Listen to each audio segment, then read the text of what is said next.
back to Guitar Intervals Unleashed, where today we're going to talk about dominant seventh arpeggios.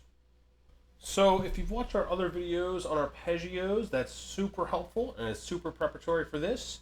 If not, I would say at least watch the video on major triad arpeggios because that is the basis of a dominant seventh chord. A dominant seventh chord is a major arpeggio with a flat 7 on top. So we're going to basically be building off of major arpeggios. So we're going to go through this set of arpeggios just like the other ones. We're going to be using our NANDI-Chorder here to plot them all.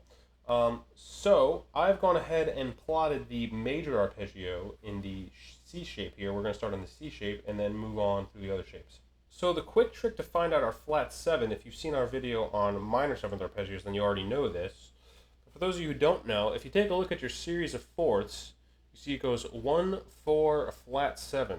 So, in other words, because our guitar is primarily tuned in fourths, just skip a string from your root and you're going to find a flat 7. So, for instance, from this root right here, if we just go up to our G string, that right there on that same fret is going to be our flat 7. Likewise, what we can do is just drop 2 half steps from our root. So 1, major 7, flat 7. So we're going to plot both of those flat 7s right now. Alright, so there's our flat 7s. I also plotted the 5th on the high E. You might have noticed that was missing before. That was my fault. Remember, anything you plot on the low E gets plotted on the high E and vice versa. So there are our flat 7s and our major thirds. So let's hear how that sounds.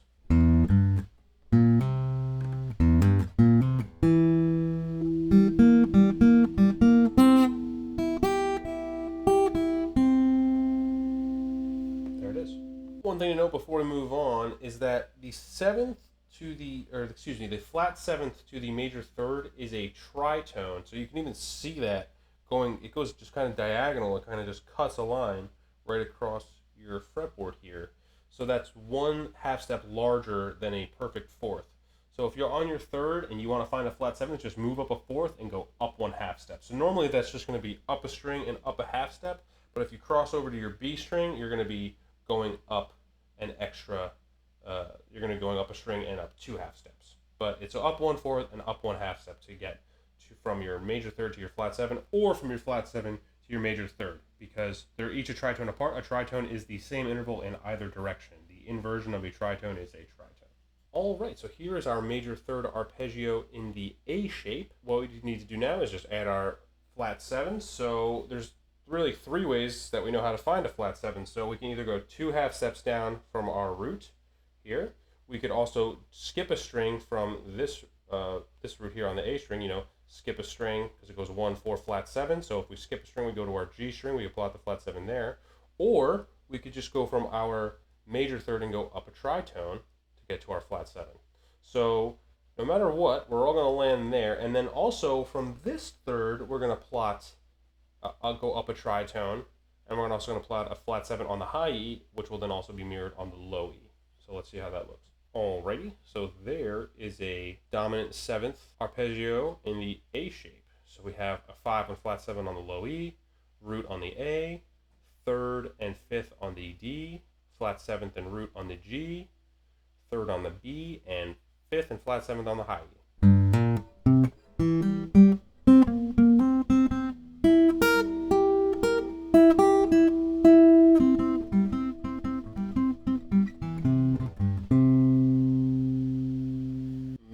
To our G shape, we have the 1 3 5 1 3 5 1.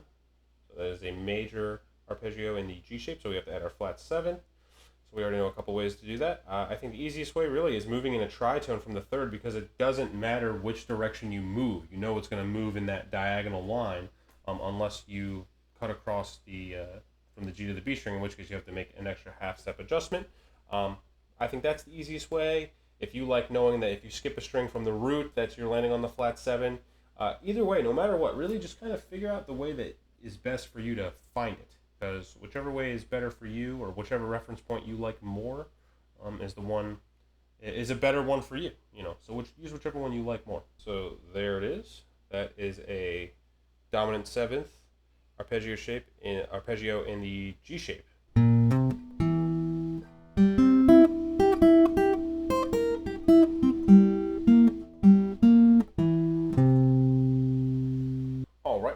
to the E shape here. So I've plotted the major triad arpeggio for the E shape, so we have to add our flat 7. So, we know a couple ways to do that. We can either skip a string from our root, stay on that same fret, go down 2 half steps from our root, or move in tritones from the major third. On the D string and the B string is where our flat 7s are going to be.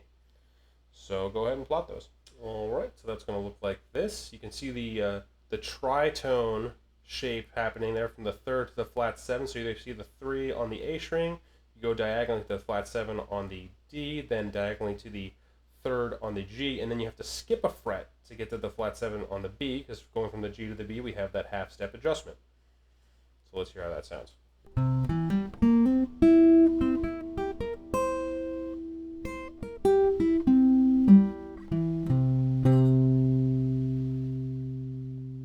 Alrighty, here moving on to the last shape. This is our D shape. I've plotted the major triad here for the D shape.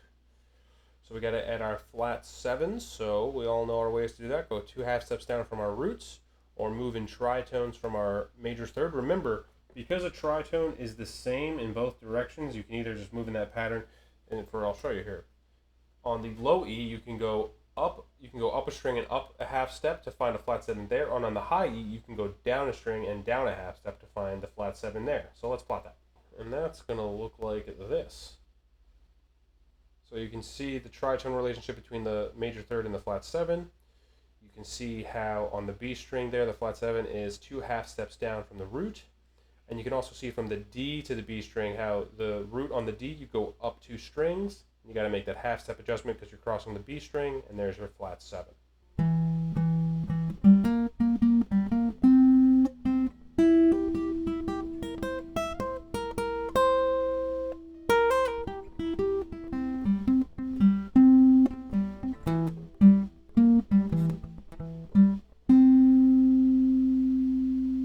There it is.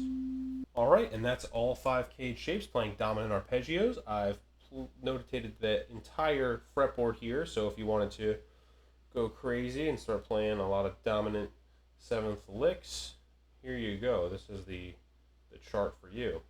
I'm going to put links in the description for where you can pick one of these up. This is a NANDI-Chorder. It's super helpful to go along with the NANDI method, and super helpful just for you to chart your own kind of fretboard path here. So I'm going to put links to that in the description. We also have another video on that, so I would encourage you to check that out. Thanks for watching this video. Thanks for watching Guitar Intervals Unleashed. Make sure you check out the NANDIMethod.com, subscribe to our YouTube channel, and make sure to pick up Guitar Intervals Unleashed on Amazon. I'll put links in the description.